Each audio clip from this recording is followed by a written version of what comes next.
Hi Capricorn, welcome to Guru Hindi tarot. और ये reading है 10th ऑफ जनवरी से लेके 17th ऑफ जनवरी तक की। तो चलिए देखते हैं कि आपके लिए क्या मैसेजेस हैं इस वीक में।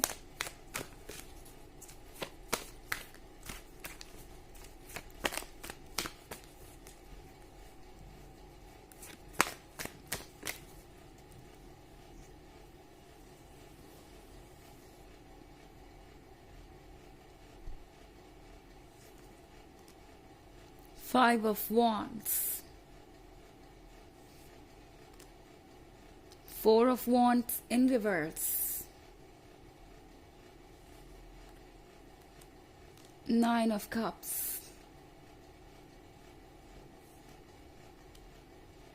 Four of Cups, and Nine of Pentacles. Okay, तो फोर ऑफ वॉन्ड्स रिवर्स में है। आपका पर्सन आपको एक्सक्यूजेस दे सकता है कमिटमेंट देने के बाद। फोर ऑफ वॉन्ड्स का रिवर्स में होने का मतलब है कि ये पर्सन आपको ये कहेगा कि वो अभी अपना कमिटमेंट पूरा नहीं कर सकते क्योंकि उनके पास चैलेंजेस हैं। फाइव ऑफ वॉन्ड्स की वजह से फोर ऑफ वॉन्ड्स रिवर्स में हो गया है। ये पर्सन शायद आपको ऑलरेडी कमिटमेंट दे चुका था कि वो आपसे शादी करेंगे या कुछ भी हो सकता है ये आपके केस में। एंड अब ये पर्सन आपको एक्सक्यूजेस देगा कि ये इतनी जल्दी नहीं हो सकता या ये नहीं हो सकता क्योंकि मेरे लाइफ में ये प्रॉब्लम है, मेरे लाइफ में वो प्रॉब्लम है, मेरे लाइफ में बहुत सारे ऑब्स्टेकल्स हैं एंड बहुत सारे चैलेंजेस हैं। आपको वेट करना पड़ेगा, आपको उनका साथ देना होगा इसमें। एंड ये उतनी जल्दी नहीं हो सकता जितनी जल्दी उन्होंने कहा था। इस तरीके के एक्सक्यूजेस आपको मिल सकते हैं। ये पर्सन हो सकता है आपसे ये भी कहे कि उन्हें मुश्किल हो रही है क्योंकि हर कोई इस रिलेशनशिप के लिए रेडी नहीं है या अप्रूव नहीं कर रहा आप दोनों के रिलेशनशिप के लिए या शादी के लिए। ये चीज़ें आपको बहुत अनॉय कर सकती हैं। आपको लगेगा कि सब कुछ तो डिसाइडेड था, हर चीज़ तो पहले से फिक्स्ड थी। इस पर्सन ने आपको ये कमिटमेंट भी दिया और फिर ये अनॉइंग बिहेवियर, फिर ये ऐसा क्यों कर रहे हैं, फिर इस तरीके के एक्सक्यूजेस क्यों दे रहे हैं। नाइन ऑफ कप्स के साथ आपको लगेगा कि आपकी विशेस तो पूरी हो गई। ये नाइन ऑफ कप्स मिले और लाइफ सॉर्ट आउट हो गई। ये पर्सन आपसे कमिटमेंट करने से इनकार नहीं करेगा। ऐसा नहीं है कि ये आपसे कहेंगे कि उन्होंने अपना इरादा बदल दिया है या अब वो इस रिलेशनशिप में रहना नहीं चाहते। ये पर्सन आपसे वक्त मांगेगा। ये पर्सन आपको कहेगा कि ओके, हम साथ ही में रहेंगे, सारी चीज़ें हम एक साथ फेस करेंगे। भले ही अभी कितने भी लोग हैं जो इसके अगेंस्ट है, हमें फ़र्क नहीं पड़ता, हम अपना रास्ता निकाल ही लेंगे। पर आपको वेट करना पड़ेगा। मैं इतने जल्दी ये सब नहीं कर सकता, कुछ वक्त चाहिए, कुछ वक्त चाहिए। इस तरह की चीज़ें हो सकती हैं। फोर ऑफ कप्स के साथ आपको लगेगा कि ये पर्सन रेडी नहीं है आपको वो देने के लिए जो आपके लिए सबसे इम्पोर्टेंट है, वो कमिटमेंट, वो लव, वो अफेक्शन जिसका रास्ता आप अभी तक देख रहे थे। वो आपको लगेगा कि कहीं खो गया है या आपको लगेगा कि चीज़ें बिल्कुल आपके हाथ में थी और अब आपके हाथ से फिसल गई या आपने उसे खो दिया। एंड फोर ऑफ कप्स है एक प्रेयर के बारे में जो यूनिवर्स तो सुन रहा है, मगर ये पर्सन अपनी तरफ से उतने एफर्ट नहीं कर रहा जितना कि उन्हें करना चाहिए। नाइन ऑफ पेंटिकल्स का कार्ड है यहाँ पे। तो सर्टनली ये पर्सन चाहता है आपसे शादी करना। ऐसा नहीं है कि ये नहीं चाहते। दिख रहा है कि ये पर्सन इंटरेस्टेड है, चाहता है आपके साथ एक फ्यूचर और एक फैमिली क्रिएट करना। पर ऐसा लग रहा है कि ये पर्सन इतना स्ट्रांग नहीं है कि वो अपने डिसीजन के लिए स्टैंड कर पाए, वो इन चीज़ों को हैंडल कर सके, इन चैलेंजेस को। कम से कम अभी तो नहीं। ये पर्सन इस वीक में इन चैलेंजेस से भागता रहेगा। बस आपको एक्सक्यूजेस देगा कि ओके, जब मुझे मौका मिलेगा या जब मुझे सही लगेगा तो मैं इस इशू पे वर्क करूंगा या करूंगी। एंड आप देखेंगे कि एक्चुअली में ये पर्सन कोई एफर्ट नहीं कर रहा है, बस चीज़ों को फ्यूचर पे टाल रहा है। ये आपके लिए बहुत फ्रस्ट्रेटिंग और अनोइंग हो सकता है, क्योंकि आप दोनों के बीच का जो केमिस्ट्री है, जो कनेक्शन है, वो बहुत स्ट्रांग है, वो बहुत अमेजिंग है। पर आपको ऐसा लगेगा कि आप इस पर्सन के नेग्लिजेंस और इग्नोरेंस के कारण, आई मीन इस पर्सन के जो इग्नोरेंस है उसके कारण आप इस कनेक्शन को खो बैठेंगे। ये पर्सन उतना सीरियस नहीं है जितना कि इन्हें होना चाहिए। फायर साइन या वाटर साइन हो सकता है कोई, ओके। हालांकि ये एक जर्नल रीडिंग है, तो ये सबसे रेजोनेट नहीं करेगी। एनर्जी रिवर्स हो सकती है अगर आप क्रॉस वॉचर हैं। इसके अलावा अगर आप पिछले वीक की रीडिंग या ईयरली रीडिंग देखना चाहें तो उसका लिंक आपको डिस्क्रिप्शन बॉक्स में मिल जाएगा हमेशा की तरह।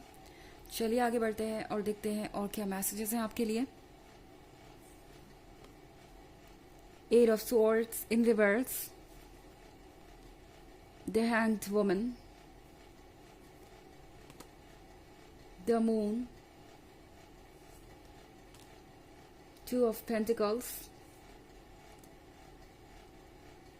Night of wands. तो हमारे पास नाइट ऑफ वॉन्ड्स का कार्ड है। आप जिससे डील कर रहे हैं वो पर्सन बहुत इमेच्योर है और किसी भी चीज़ को सीरियसली नहीं लेता, और ये एक बहुत बड़ा इशू हो सकता है आप में से बहुत सारे लोगों के लिए। ये पर्सन लाइफ को एक जोक समझता है, कह सकते हैं कि बहुत इजी लेता है। जोक से मेरा मतलब ये नहीं है कि ये पर्सन किसी भी चीज़ में इंटरेस्टेड नहीं है या किसी भी चीज़ को सीरियसली नहीं लेता, बट किसी भी चीज़ को लेकर डेडिकेटेड, लॉयल या बहुत ज़्यादा फोकस्ड नहीं है। इन्हें लगता है कि ओके, एक चीज़ गई तो दूसरी चीज़ से रिप्लेस हो सकती है, या उन्हें कमिटमेंट को इतनी ज़्यादा सीरियसली लेने की ज़रूरत नहीं है। अगर वो एक बार कमिटमेंट पूरा नहीं कर पाए तो अगली बार कर देंगे, चीज़ें बाद में भी तो हो सकती हैं। मतलब किसी चीज़ को सीरियसली नहीं लेना, ये एक इनका बहुत बड़ा ड्रॉबैक हो सकता है। एट ऑफ स्वॉर्ड्स रिवर्स में है। एट ऑफ स्वॉर्ड्स के रिवर्स में होने का मतलब है कि इन्हें बहुत सारी नेगेटिव एडवाइसेस भी मिल रही है आसपास से।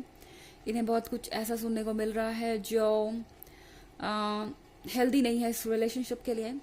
ये पर्सन इस वक्त पूरी तरह से ब्लाइंड फोल्डेड है और इनके हाथ बंधे हुए हैं। इन्हें लगता है कि इनके कंट्रोल में कुछ भी नहीं है। इन्हें लगता है कि इन्हें हमेशा दूसरों के अकॉर्डिंग ही चलना होगा या दूसरों की बातें ही सुननी होगी, और ये बहुत फ्रस्ट्रेटिंग हो सकता है इनके लिए। हैंग्ड वुमन के कार्ड के साथ ये पर्सन अपने दिमाग का इस्तेमाल कर रहा है, तो इमोशनल हो के तो ये कोई फैसला नहीं लेने वाले।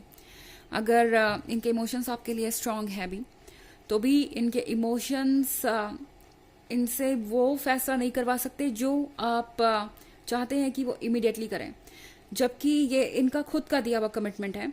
फिर भी ये पर्सन बहुत ज़्यादा स्पेसिफिक हो जाएगा कुछ चीज़ों को लेके, जैसे कि कुछ समय बीतने देना चाहिए आप दोनों को, वो आपसे ये कह सकते हैं, क्योंकि चीज़ें अभी क्लियर नहीं है। वो क्लियरली कुछ देख नहीं पा रहे, तो प्लान नहीं कर पा रहे, वो पावरलेस है इस वक्त, उनके पास कोई चारा नहीं है। इस तरीके की बातें हो सकती है।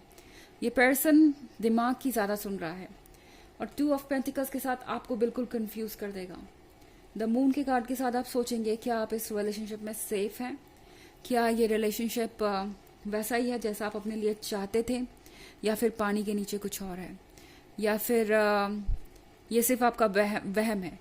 ये सारी चीज़ें ये पर्सन आपको सोचने में मजबूर करेगा, एंड ये वीक आपके लिए बहुत ज़्यादा ड्रेनिंग हो सकता है।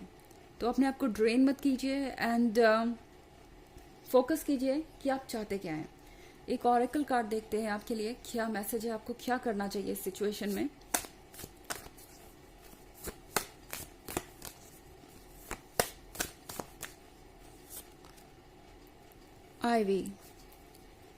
आईवी आपसे कह रही है कि किसी भी सिचुएशन में आप आगे बढ़ सकते हैं, ओके। आईवी आपसे कह रही है कि आपको वही करना चाहिए जो दूसरे आपके साथ कर रहे हैं, यानी इस पॉइंट पे आपको अपने लिए स्टैंड करना होगा। ये क्लैरिटी मेंटेन करनी होगी कि आप क्या चाहते हैं, एक बॉर्डर ड्रॉ करना होगा आपको। एंड ये है ग्रोथ के बारे में। अपनी ग्रोथ को किसी वजह से रुकने मत दीजिए, एंड आईवी इस तरह से किसी चीज का इंतजार नहीं करती और कहीं भी ग्रो कर जाती है एंड कहीं तक भी पहुंच जाती, मतलब ये आपको एक लिमिटलेस पर्सन बनने को कह रहा है, जो कि आप ऑलरेडी हैं। तो किसी चीज को खुद को लिमिट मत करने दीजिए, अपने बारे में सोचिए और जो आपको सही लगता है उसे फॉलो करने से हिचकिचाइए मत। ओके, तो ये है रीडिंग इस वीक की। आई होप आपको अच्छी लगी होगी। Thanks for watching, till next video, bye.